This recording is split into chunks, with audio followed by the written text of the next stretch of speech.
J'ai été sollicité pour vous parler de la réconciliation en tant qu'enjeu politique majeur dans notre pays aujourd'hui. Car ça l'est.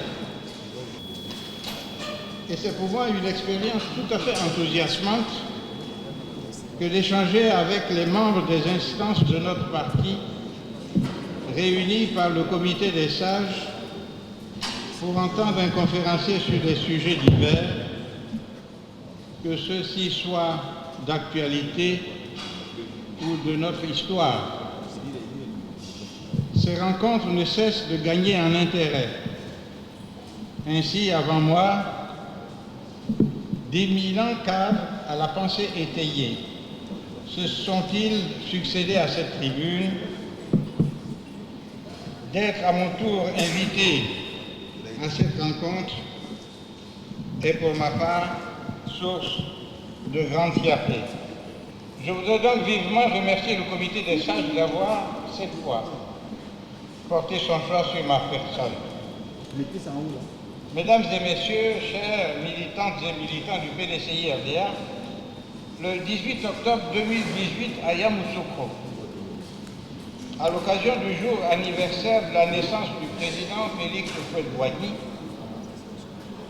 j'avais été invité par le professeur Jean-Noël Loukou, secrétaire général de la Fondation Félix Houphouët-Boigny pour la recherche de la paix, à disserter sur le thème de la réconciliation pour m'interroger en dernier ressort et face aux occasions manquées pour nous réconcilier, s'il ne fallait pas regretter l'absence et la sagesse du père fondateur.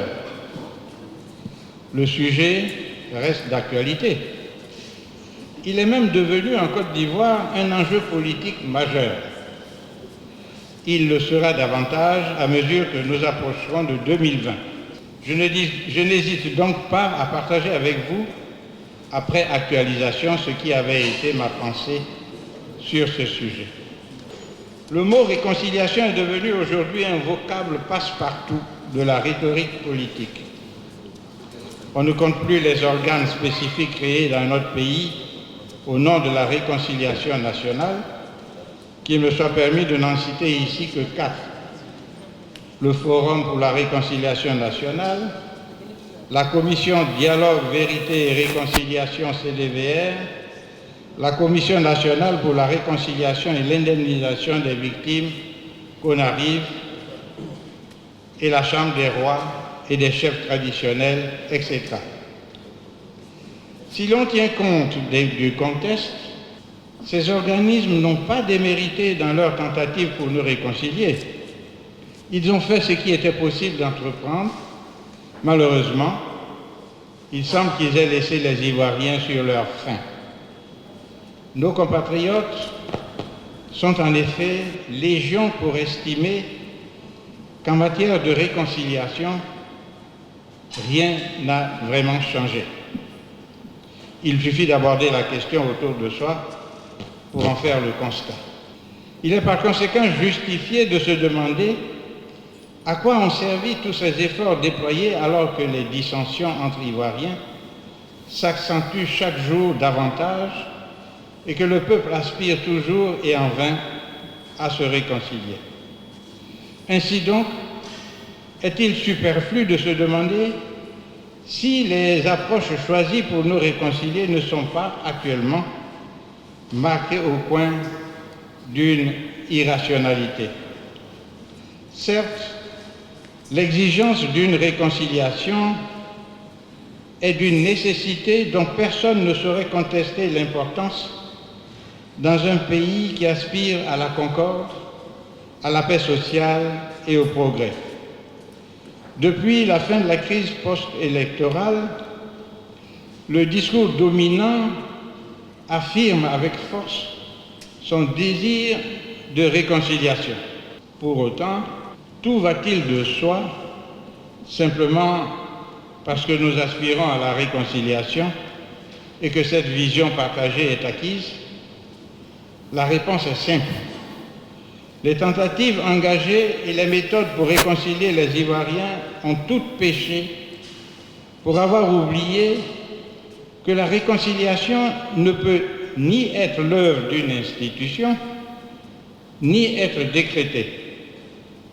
Elle ne peut être que le résultat d'une maturation dans un cadre national qui ferait de la justice et de l'équité les socles d'un élan national sous la conduite de responsables à la légitimité reconnue et incontestée.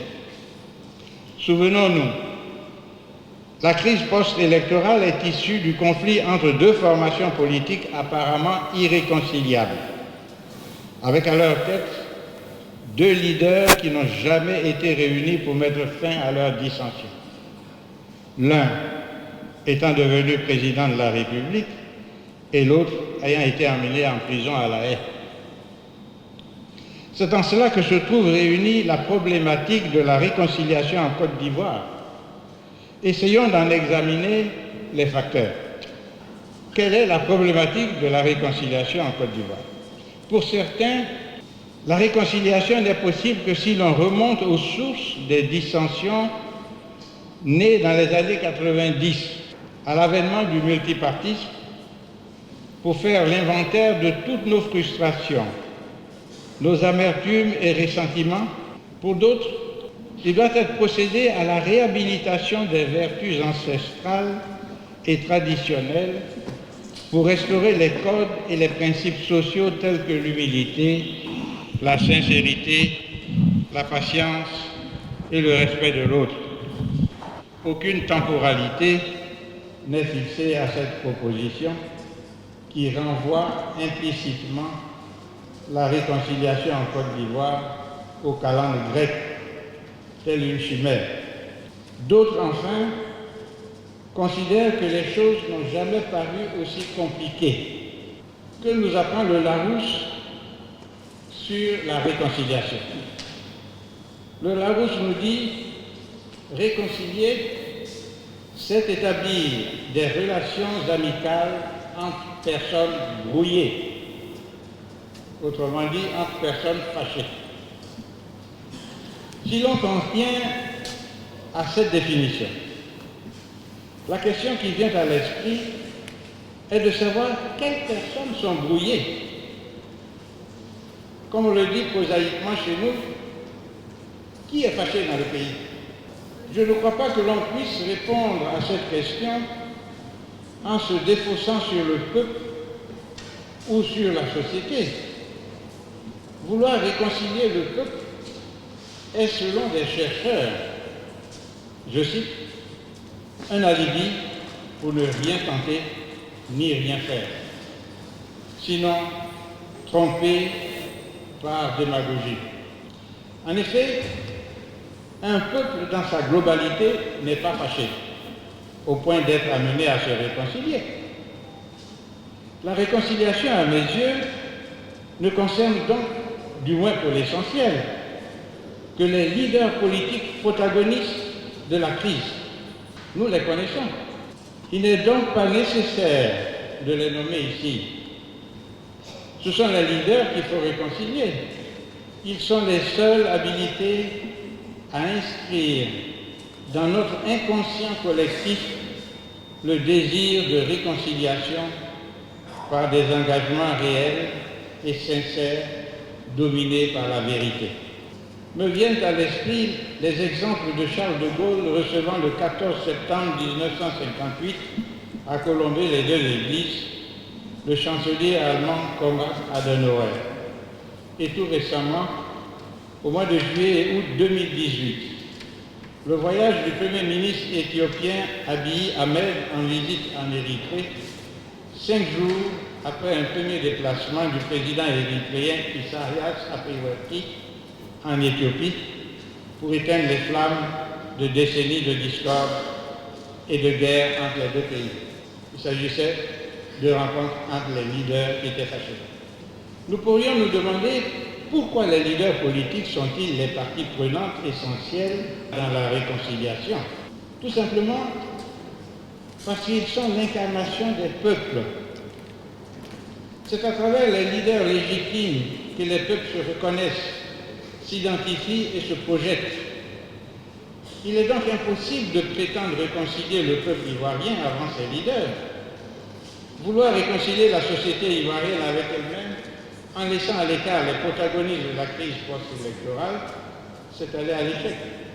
Le désaccord profond qui existe aujourd'hui entre le chef de l'État en exercice et son challenger, ce dernier, je le rappelle, ayant été en prison à La Haye, puis libéré, mais actuellement sous contrôle judiciaire à Bruxelles, affecte profondément l'ensemble du pays et nourrit des aigreurs inqualifiables dans les relations entre Ivoiriens. À ces aigreurs, comme s'il n'y en avait déjà pas assez, sont venues s'ajouter les dissensions profondes entre notre parti et le RHDP unifié à la suite des tentatives inimaginables pour dissoudre le PDCI-RDA, tentatives suscitées par le parti au pouvoir.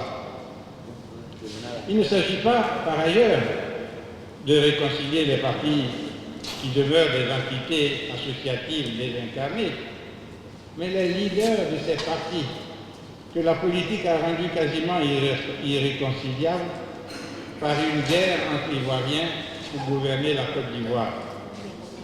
C'est évidemment à partir que la réconciliation des Ivoiriens sera assurée, à condition toutefois qu'ils consentent à se lever au nom de la paix et de l'unité du pays au-dessus des contingences qui les divisent. De leur part, c'est le prix à payer, car chacun sait la réconciliation a un coût, et ce coût, il n'est ni matériel ni financier. Concrètement, cela veut dire que nos leaders doivent être assez humbles pour reconnaître les fautes qu'ils auraient pu commettre pour solliciter le pardon des Ivoiriens. Je ne sache pas que l'un des protagonistes visés par mon propos n'ait jamais sollicité le pardon du peuple ivoirien meurtri dans sa chair, du fait des dissensions orchestrées ou des conséquences de cette fiction. Tous ont demandé pardon, sauf un. Pour ce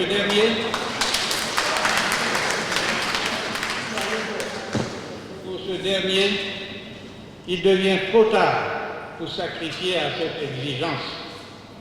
Le peuple, dans tous les cas, attend. La rhétorique en usage dans la propagande et les meetings politiques, où l'on ressasse des mots apaisants qui laisseraient croire, je cite, que l'on tend la main à l'autre, n'abuse pas les Ivoiriens, lesquels se demandent à juste titre à qui l'on tend la main et à qui l'on ouvre ses bras, alors que l'un des protagonistes est en prison à La Haye et aujourd'hui à Bruxelles sous contrôle judiciaire. À la récente rencontre dont tous les Ivoiriens et toute l'Afrique se sont réunis, entre les présidents Henri Konan Bédié et Laurent Gbagbo, rencontre qui, au-delà du geste fraternel, n'avait d'autre but que la réconciliation nationale, a hélas été traitée dans l'indifférence, sinon raillée par les sectes proches du pouvoir pour tenter sans succès d'en minimiser la portée. Narcissisme politique, apologie de la stigmatisation et du dénigrement, comment qualifier une telle attitude? On en oublierait que le prix de la réconciliation, c'est encore celui d'assumer notre histoire. Il nous faut donc nous repentir des querelles que nous avons commises. Il n'y a pas d'autre voie que celle de la repentance, de la contrition pour adoucir le cœur des Ivoiriens.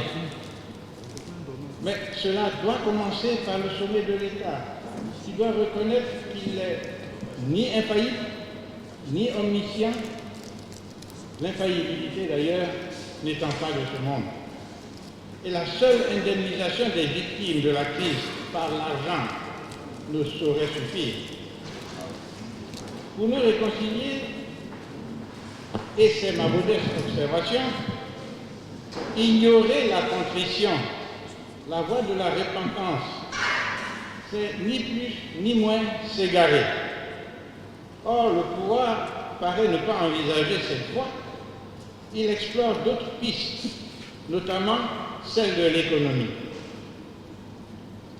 Dans une brève et récente tribune parue dans le bulletin La Voix de Phénix, j'ai relevé que réconcilier les Ivoiriens par la prospérité économique était un leurre. L'économie ne remplace pas l'âme d'un pays lorsque celle-ci a tant souffert. D'aucuns pensent en effet, et c'est apparemment la thèse en vigueur dans les siècles du pouvoir, que la réconciliation des Ivoiriens est possible par les performances économiques et les lauriers pressés ici et là par le FMI et la Banque mondiale, du fait des résultats obtenus depuis la fin de la crise post-électorale, tiendrait lieu de baume au cœur des Ivoiriens qui finiraient par oublier leurs blessures. Dans un contexte de prospérité, les Ivoiriens, considèrent-ils, nourriraient des sentiments positifs pour oublier les amertumes et la crise. Cela est possible et cette stratégie n'est pas à écarter totalement. Une richesse équitablement répartie peut en effet être un baume salutaire. Cependant, et selon les économistes, cette stratégie devient rapidement un leurre si elle n'aboutit pas à la répartition équitable des fruits de la croissance. Et combien sont actuellement en Côte d'Ivoire les Ivoiriens à partager les fruits de la croissance et à pouvoir ainsi se calmer? Malgré un taux de pauvreté frisant plus ou moins les 50% que nous connaissons, le pouvoir paraît avoir délibérément fait de l'économie un choix stratégique exclusif pour nous réconcilier. Mais comment réconcilier un peuple divisé entre la richesse des uns et la pauvreté des autres, dans un contexte où les dissensions politiques demeurent et se renforcent chaque jour davantage? Je pense au livre d'une historienne anthropologue, Marie Mirand-Guyon, intitulé « Guerre mystique en Côte d'Ivoire, religion, patriotisme, violence, 2002-2013 ». Elle consacre une réflexion inspirante à la question de la réconciliation en Côte d'Ivoire. Elle affirme à propos de la réconciliation, je cite, qu'il s'agit d'un élan intérieur philosophique n'ayant rien à voir avec la matière, que seuls les leaders politiques concernés peuvent manifester. Fin de citation. Et elle rappelle, toujours à propos de la réconciliation, par les performances économiques, je cite, l'indifférence des Ivoiriens dont les priorités sont ailleurs et qui affirment, je cite, on ne mange pas pain, on ne mange pas goudron. Alors, que faire? Que faire, chers amis? Je répondrai à cette question en m'appuyant pour ma part sur Amadou Hampâté-Bâ, qui nous enseigne en substance que dans la tourmente, les êtres ont toujours l'idée d'en référer au passé, car c'est lui qu'ils connaissent le mieux. Notre passé immédiat, c'est Félix Houphouët-Boigny. Nous pouvons nous demander ensemble, et c'est ma quête à travers cette dissertation, dans la circonstance actuelle, qu'aurait fait Félix Houphouët-Boigny? Dans notre histoire et dans notre inconscient collectif, Félix Houphouët-Boigny bénéficie à la fois de la légitimité naturelle et de la légitimité charismatique, qualité rare, illustrée dans l'histoire que par des personnalités comme George Washington, Napoléon Bonaparte, de nos jours Charles de Gaulle, Nelson Mandela, le pape Jean-Paul II ou le Dalai Lama, pour ne citer que cela. Félix Houphouët-Boigny n'était ni un oracle, ni un mage. C'était un être comme nous, mais c'était un sage, au sens où nous, les Africains, nous entendons ce mot. Dès lors, l'idée qu'il y ait pu avoir en Côte d'Ivoire, sous sa mandature, une guerre civile déchirante n'effleure pas nos esprits, si peu que ce soit. Mais nous savons, depuis Victor Hugo, que toute vie éminente est sujette aux orages. Félix Houphouët-Boigny a donc eu sa part de tourments à travers les affaires politiques que nous connaissons et qu'il a réglées pour nous réconcilier. Parce que vous connaissez ces affaires, je ne voudrais citer ici que l'affaire du Sanvi en 1959, les complots des années 1963-1967 et dans les années 1970, l'affaire du Guébier. Dans la tourmente, nous savons que l'homme adepte de l'arbre à palabre agissait par consensus pour convaincre de la légitimité de ses approches, sans remettre en cause celle des autres, ni les ignorer, ni confondre l'interlocuteur, puis inviter au dialogue pour régler les problèmes. En omettant de remettre en cause les postulats des autres, il suscitait en retour leur compréhension, la recherche du consensus équivalent chez lui à la repentance qu'il exprimait en dernier ressort. Souvenons-nous de l'affaire des complots de 1963. Félix Houphouët-Boigny avait demandé pardon à tous les Ivoiriens pour avoir été trompés. Un pardon exprimé publiquement. Dans ses approches des dissensions politiques nationales, il avait le don d'humaniser ses rapports aux autres sans omettre la repentance lorsqu'il était convaincu d'en passer par là pour entraîner le consensus qui chez lui était une exigence morale indissociable de la concorde nécessaire à la gestion des affaires de l'État. Il n'y avait chez lui ni arrogance, ni autoritarisme pour écraser et abaisser l'autre, ni épée de Damoclès pour assouvir une quelconque vengeance, mais la force de conviction. Son charisme qui en imposait à tous et sa bonté était connu et suffisait pour imposer son incontestable légitimité. De plus, il était traditionnellement un chef enraciné dans son terroir, comme il était historiquement et constitutionnellement à la tête de l'exécutif du pays. Pour nous réconcilier, nous unir, sa légitimité agissait comme un ferment. Qu'on ne s'y trompe pas, la légitimité n'est pas simplement électorale. Ceux qui pensent que parce qu'ils ont été élus pour siéger dans nos assemblées, dans nos institutions ou nos commissions, sont légitimes pour nous réconcilier, s'illusionnent.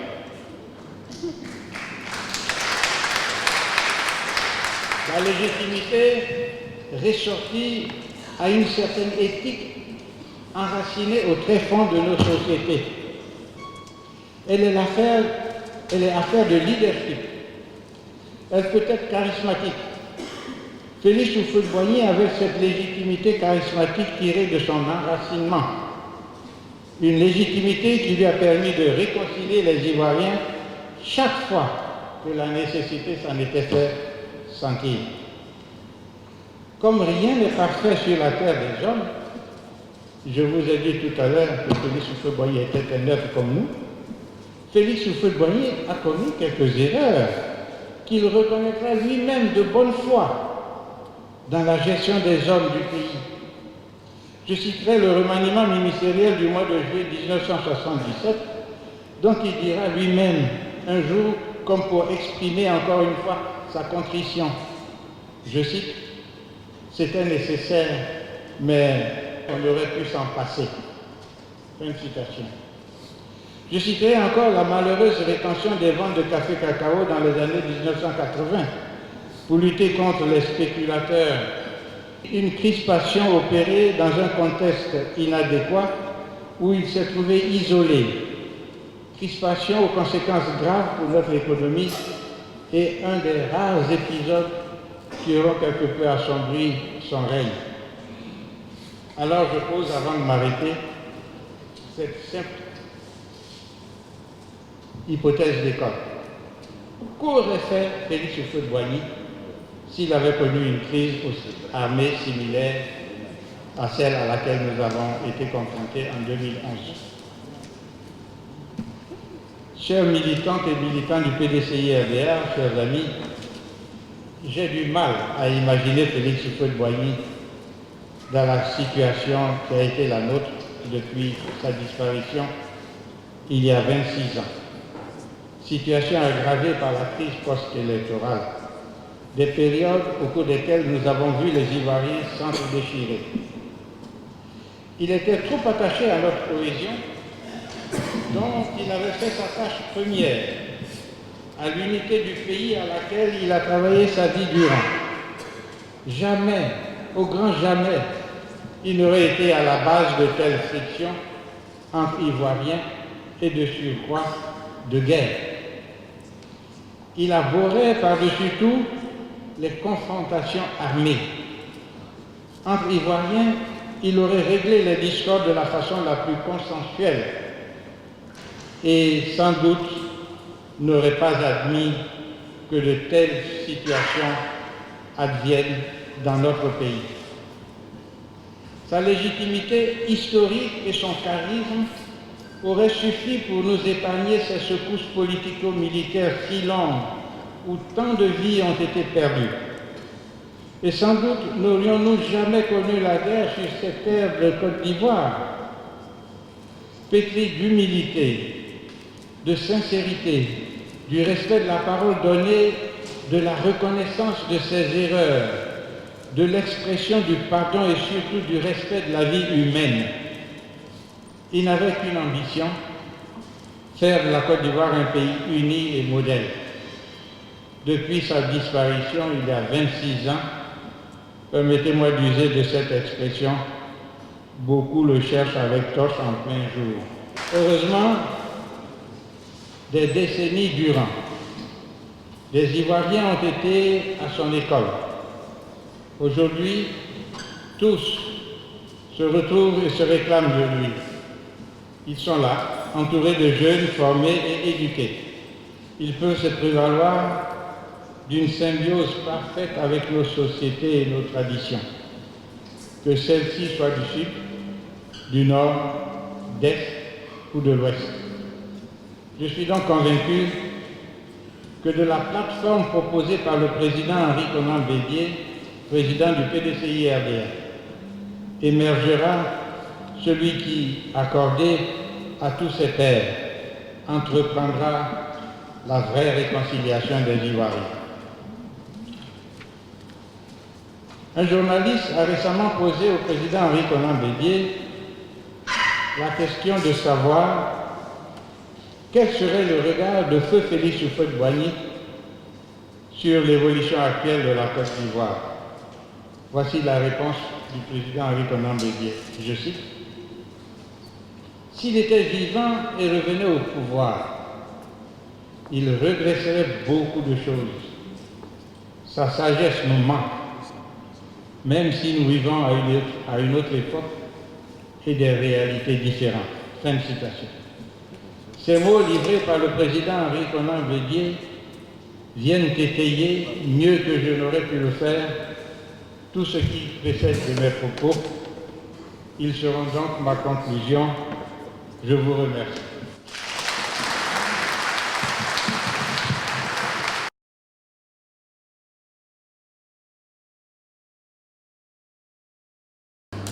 Monsieur le conférencier, je suis édifié par votre brillante intervention. Mais, au cours de votre conférence, il y a un nom qui est revenu constamment. C'est celui de Félix Houphouët-Boigny.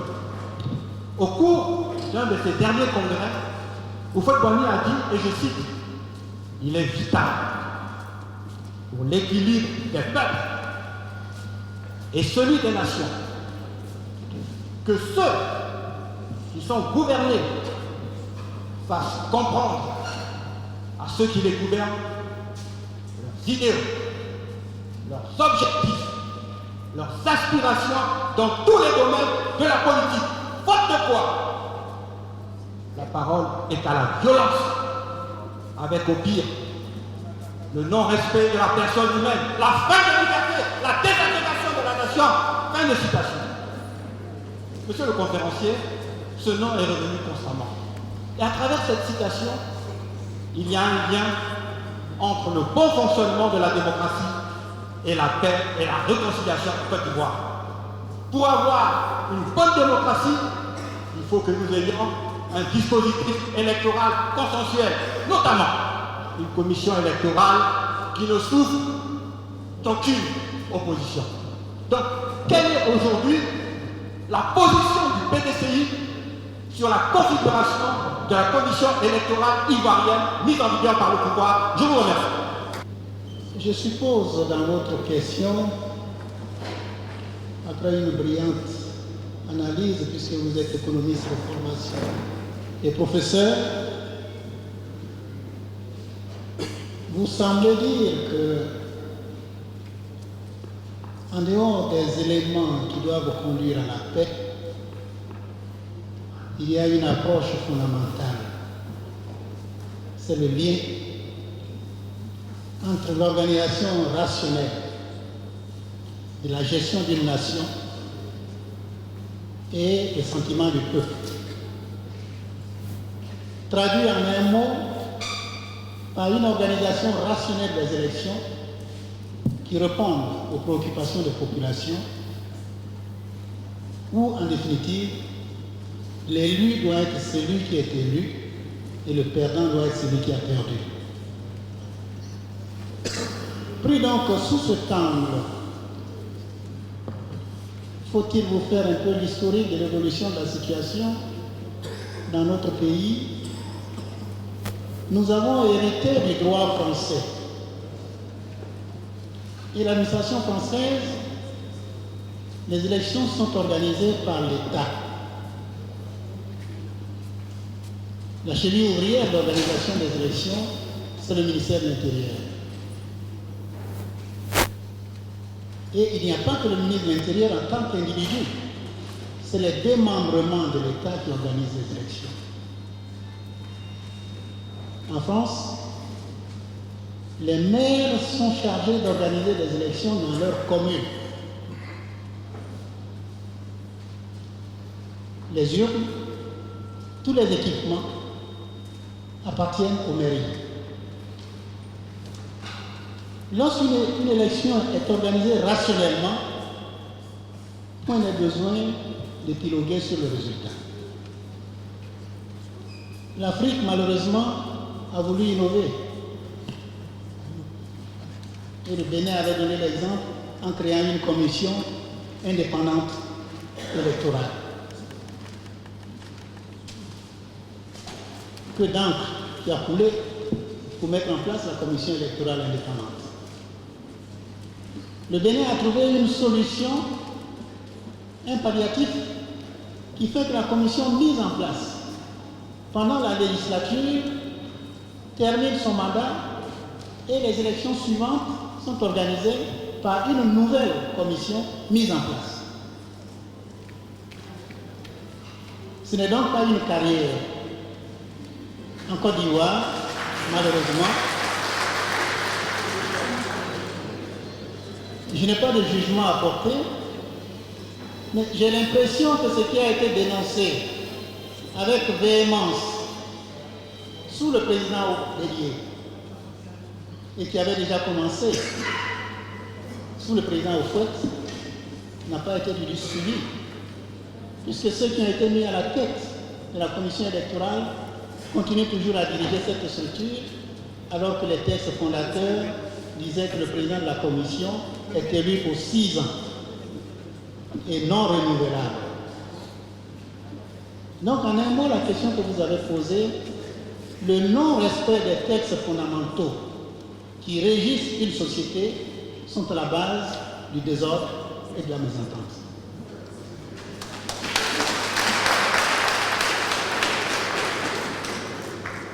Je voudrais donc vous résumer en 2 mots l'arrêt de la Cour africaine des droits de l'homme qui a fait injonction à la Côte d'Ivoire d'appliquer les principes fondamentaux qui régissent les rapports entre les ordres, à savoir l'indépendance de l'institution, qui ne doit pas être assujettie à l'État, et comme conséquence la liberté d'action de cette structure. En un mot, ce qui était demandé, c'est qu'il n'appartient plus à l'État de faire le découpage électoral, mais plutôt à la commission électorale indépendante de faire le découpage électoral et de fixer les dates des élections. Dès lors, tout le monde est soumis au principe de la commission électorale indépendante. Malheureusement, la question est encore récente. Des institutions ont été saisies et nous attendons la réaction de la Commission africaine des droits de l'homme. Mais pour vous rassurer, la position du PDCI, c'est un parti qui est attaché à l'ordre, à la liberté, au droit et au respect de la parole donnée.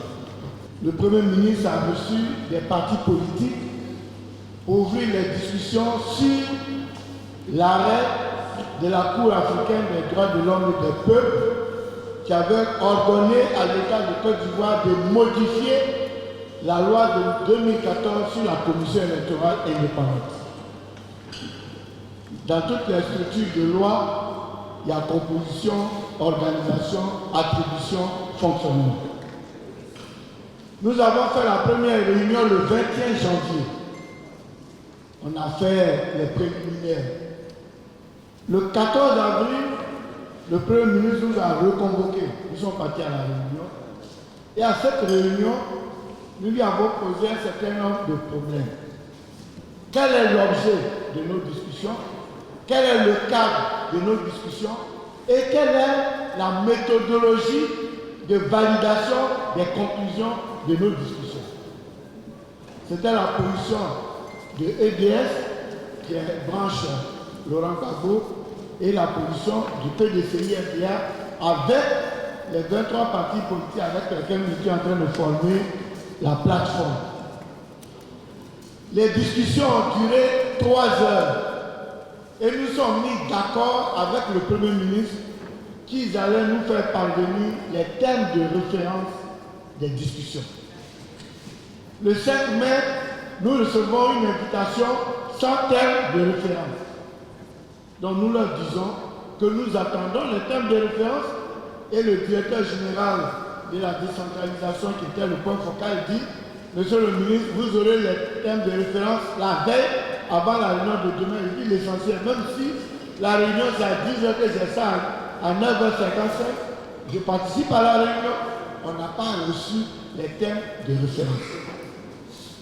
Et le 15 mai, nous avons écrit pour dire au gouvernement, nous attendons les thèmes de référence. Le 19, le gouvernement a convoqué une réunion, on n'y est pas allé. Donc au départ, le FPI a filmé ça et nous, on a décidé de ne pas aller aux réunions. Mais à la deuxième réunion, ils sont partis. Nous, on a maintenu notre position avec EDS, donc on n'est pas parti. Maintenant, la loi, vous savez, elle est passée à l'Assemblée, au Sénat, là-bas c'est la majorité relative, ce n'est pas une loi organique. Si c'était une loi organique, elle ne passait même pas parce qu'ils ne sont pas plus de 2 tiers. Donc la loi est passée. Donc nous, notre position, on veut une commission électorale indépendante dotée de plein pouvoir avec une autonomie financière. Qu'elle soit neutre, impartiale et vraiment indépendante pour organiser des élections équitables. le gouvernement, pour dire notre position, donc le gouvernement nous a envoyé une correspondance pour choisir notre représentant à la commission électorale indépendante.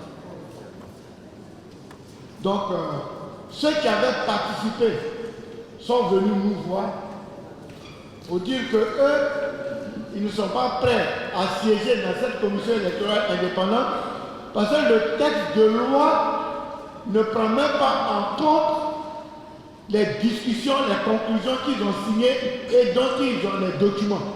C'est-à-dire que les conclusions de leur discussion n'ont rien à voir avec le contenu de la recomposition. Donc la fille d'État, tous ceux qui avaient participé, ils ont dit que c'était pour aller démontrer, donc ils sont en phase de réconciliation. Parce qu'on était un peu fâchés contre eux parce qu'ils nous ont laissé pour partir. Mais ils disent on voulait aller tester leur mauvaise foi et on a la preuve. Ils vont d'accord. Vous avez testé leur mauvaise foi.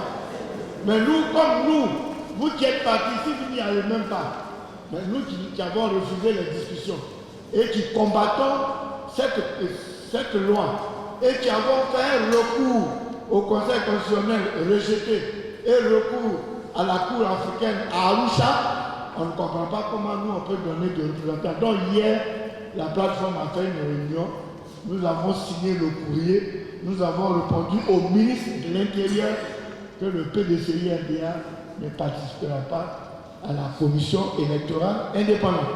Donc, en résumé, le FPI a écrit pour dire qu'il ne participe pas, le PDC a écrit pour dire qu'il ne participe pas, l'APDH a écrit pour dire qu'il ne participe pas, le GEPAC a écrit pour dire qu'il ne participe pas. Donc déjà, il y a 4 participants qui n'y vont pas, donc la commission a amputé déjà les 4 membres. Donc voici la position du PDC. Tant que la commission n'est pas consensuelle, en tout cas nous ne participons pas et nous donnons tous les moyens démocratiques pour que nous puissions revenir à une commission électorale indépendante. Merci. La constitution de notre beau pays, qui fait l'objet de manipulations diverses, n'est-elle pas un facteur qui nous éloigne de la réconciliation nationale? Cela nous éloigne forcément de la réconciliation. C'est un facteur de désunion. C'est même très grave. C'est la faute la plus extrême que l'on puisse imaginer en démocratie. Rien n'est plus grave que la manipulation de la Constitution. À partir du moment où vous y touchez, c'est le peuple, normalement, qui logiquement devrait réagir. Et comme on a une assemblée qui est aux ordres, il y a danger.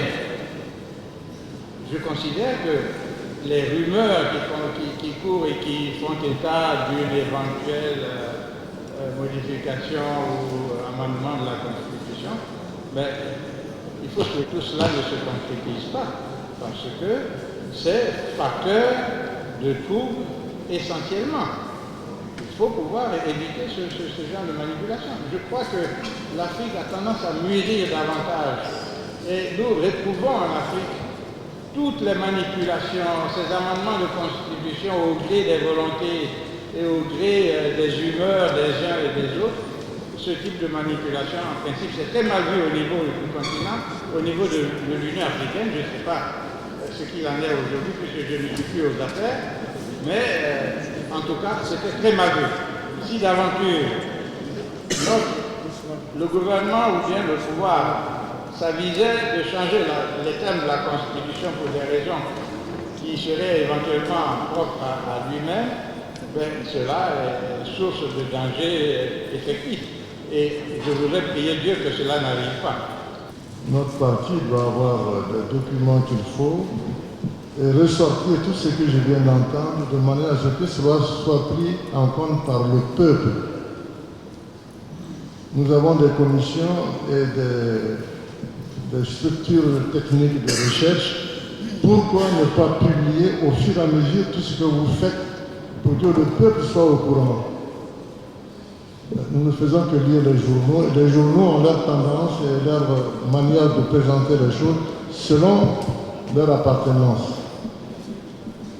Nous demandons à ce que ces documents soient publiés au fur et à mesure pour que nous connaissions tous ce qui se passe entre vous. Les personnes qui m'ont précédé rendent hommage aux conférenciers qui nous instruisent comme ceux qui sont passés les autres mercredis. Je voudrais tout simplement évoquer la question suivante. Je pense honnêtement que le PDCI doit faire la réconciliation des Ivoiriens. C'est un devoir pour le PDCI. Parce que ce pays, il a été créé par le PDCI doit veiller sur sa survie. Ça, c'est la première chose que je voulais évoquer. Et la deuxième chose que je voulais évoquer, c'est les moyens pour faire cette réconciliation, les outils de cette réconciliation. Je pense à mon humble avis, puisque je me souviens de la dernière journée de dialogue du président Oufoué avec les étudiants en juillet 1978. Je pense que si toutes les institutions qui ont été mises en place depuis de nombreuses crises n'ont pas atteint les objectifs qu'on leur avait assignés, c'est parce que les outils laissés à notre Côte d'Ivoire par le président Oufoué, qui étaient les journées de dialogue national, n'ont pas été utilisés, n'ont pas été, disons les mots, n'ont pas été utilisés par ceux qui voulaient les utiliser comme ça devait être utilisé.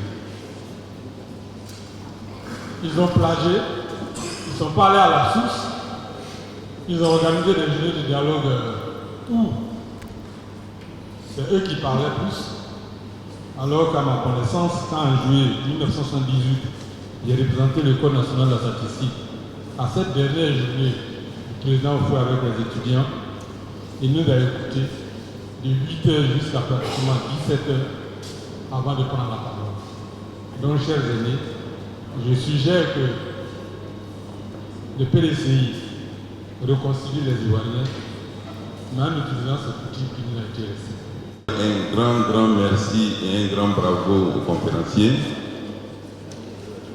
Avant de poser la question suivante, qu'est-ce que vous voulez, vous, nos papas, et vos frères et sœurs qui vous accompagnent de la même génération, à la source de laquelle nous nous approuvons, qu'est-ce que vous voulez que les militants retiennent comme bilan du gouvernement actuel? Nous sommes des intellectuels dans cette salle. Nous ne pouvons pas considérer qu'un bilan est totalement négatif. Ça n'existe pas. Il n'y a pas de bilan totalement négatif. Ça n'existe pas. Mais globalement, ce bilan-là, pour nous, PDCI-FDH, il est négatif au regard de la société ivoirienne. Mais nous n'avons jamais été aussi pauvres dans ce pays que maintenant. Ça n'a jamais existé. Il faut voir les choses. Donc, voilà. Le bilan, il n'est pas totalement négatif. Un intellectuel qui vient et vous dit que le bilan est totalement négatif, vous lui dites, vous le renvoyez à ses études, parce que ça n'est pas possible. Mais là, nous sommes confrontés à une situation sociale qui est catastrophique. Il y a des raisons. Tous nos équipements, ils sont obsolètes au bout de 2 ans. Cela veut dire quoi? Vous consultez un hôpital aujourd'hui, il ouvre pendant 5 ans, au bout de 5 ans, il est obsolète. D'abord parce qu'il n'y a pas assez de lits, tout le monde est débordé. Il y a un phénomène qui nous pousse carrément à la paupérisation. Moi, je vis dans mon village, je l'ai dit, venez me voir là-bas, j'y suis. Donc, je vois mes parents. Jamais nous n'avons été aussi pauvres. Donc, il y a un problème. Alors, si vous voulez parler de bilan, moi, voilà ce que j'offre comme élément de réflexion. L'élément fondamental qui doit guider à l'observation, c'est que chaque citoyen se sente concerné par l'activité quotidienne de ses gouvernants. Je pourrais vous retourner la question. Si quotidiennement, vous vous sentez concerné, vous êtes satisfait de l'action de vos gouvernants, alors la situation est positive. Mais si des interrogations se multiplient, et c'est le sens de cette rencontre, en nous rappelant les approches du président Houphouët-Boigny. Lorsque la situation est difficile, à un moment donné, le président Houphouët-Boigny marquait un arrêt.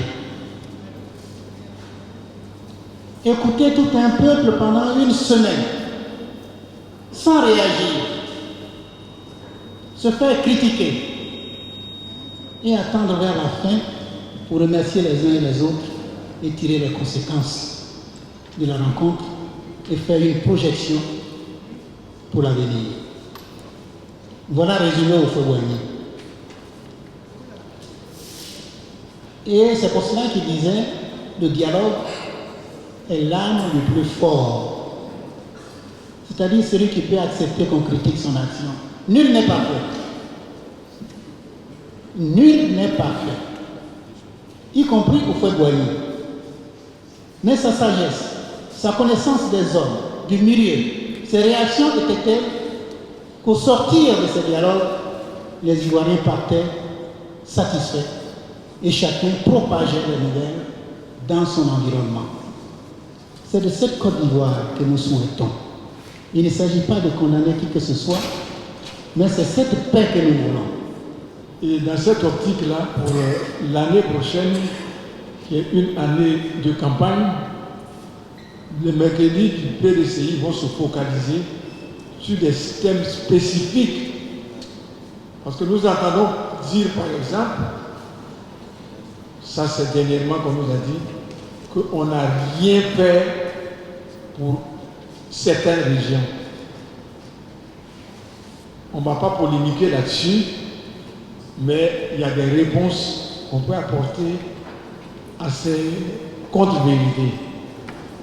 Il y a une autre contre-vérité, ça je m'en excuse, on ne peut pas faire en 5 ans ou 8 ans plus que ce que le PDCI a fait en 50 ans et qui a donné vraiment, c'est le PDCI qui a mis la Côte d'Ivoire qui lui a donné une dimension internationale. Il y a beaucoup de choses à dire et c'est programmé pour l'année prochaine, année de campagne. Mais sachez que lorsque nous étions au pouvoir, en 1985, le taux de pauvreté était de 10%. 10%. Nous sommes aujourd'hui entre 46 et 50%. Nous avons appris, parce que jusque-là, j'ai cherché dans les documents, que le président Alassane Ouattara a vécu chez le président Henri Konan Bédié. Je n'ai jamais eu cette confirmation, mais dans le développement de ce que je vais dire, on va trouver, je vais en venir à ma question du jour. Il se trouve que le président Bédié, si le président Alassane Ouattara a vécu chez lui, il le connaît parfaitement.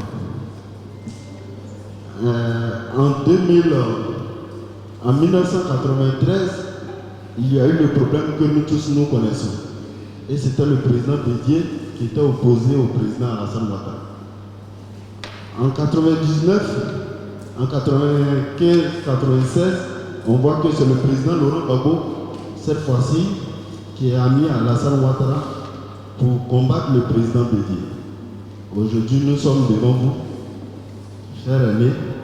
Nous devrons aller, après avoir traîné pendant près de 9 ans avec le RHDP. La question est la suivante. Monsieur le conférencier, vous avez été auprès du président Henri Konan Bédié et je suis sûr qu'il vous a posé la question sur ce qu'il devrait faire en 2010, en 2015. Voilà. Pour qu'il y ait le RHDP. Aujourd'hui, nous allons avec le FPI encore. Et je suis sûr qu'il vous a posé les 1000 questions. Bon, nous sommes la jeunesse. Demain, on va vers les élections. Je sais que dans ce que je suis en train de dire, il y a plusieurs questions. vous saurez me répondre. Mais ce que je veux dire réellement est que nous allons aller avec le FPI bientôt. Et ça a déjà commencé.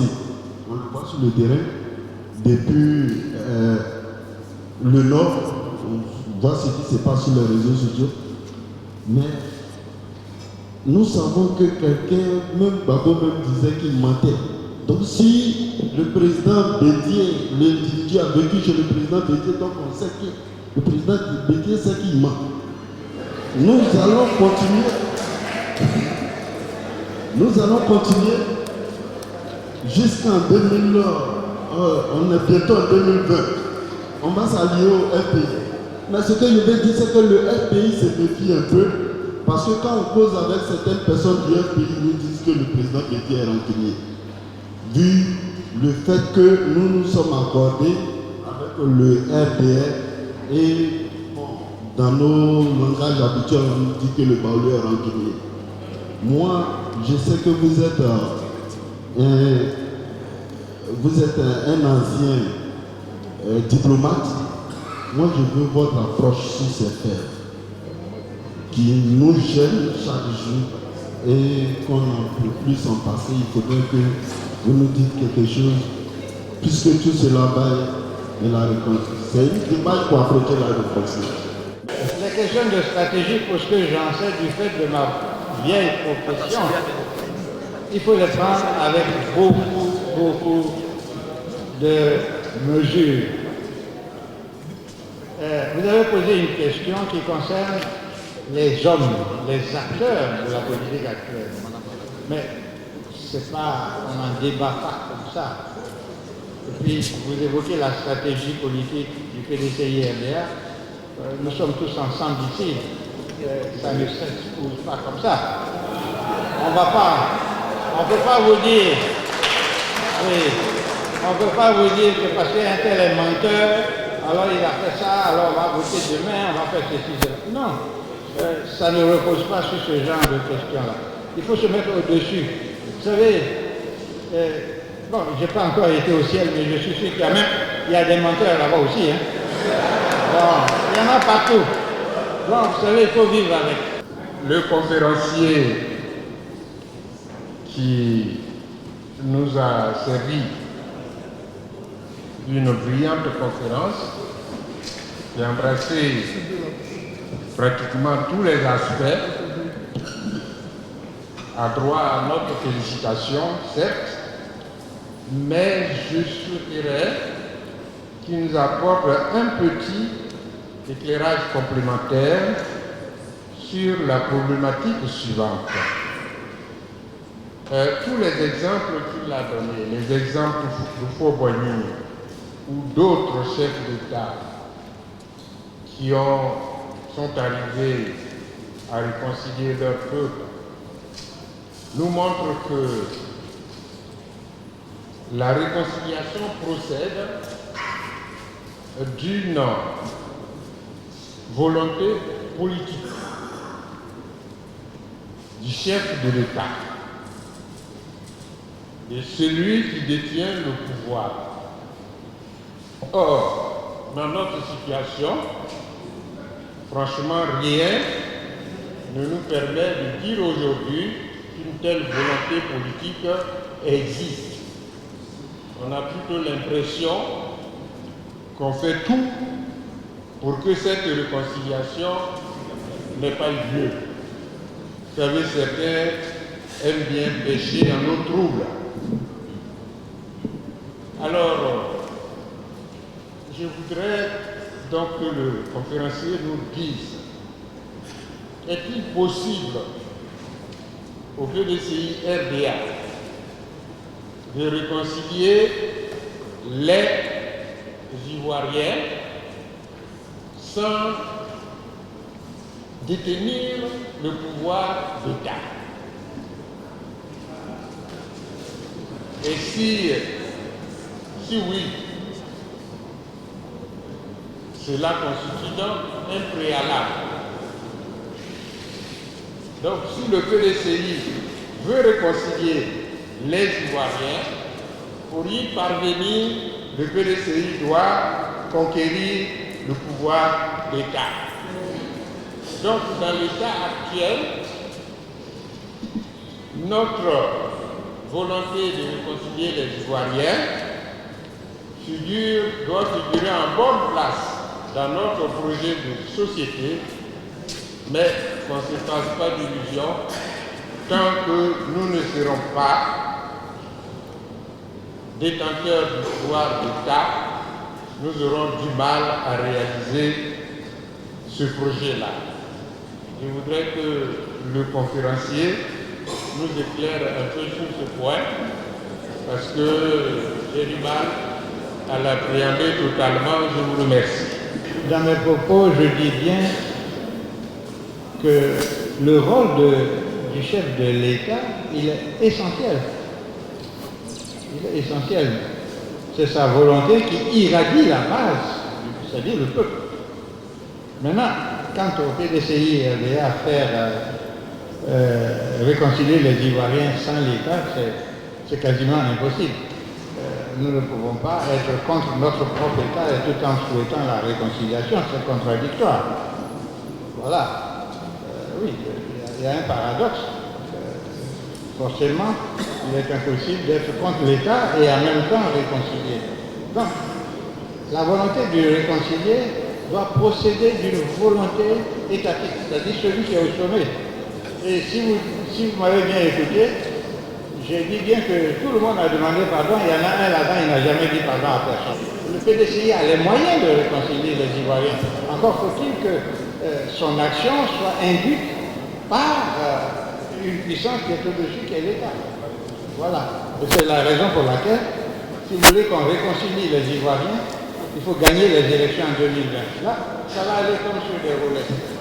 Nous voulons les réconcilier. Qui fera qu'ils nous mettons au pouvoir pour les réconcilier? C'est ce que nous proposons. C'est la marchandise de luxe, l'or que nous leur vendons. Qu'ils viennent l'acheter, seront réconciliés, puisque nous sommes capables de le faire. Nous l'avons fait. Nous savons le faire.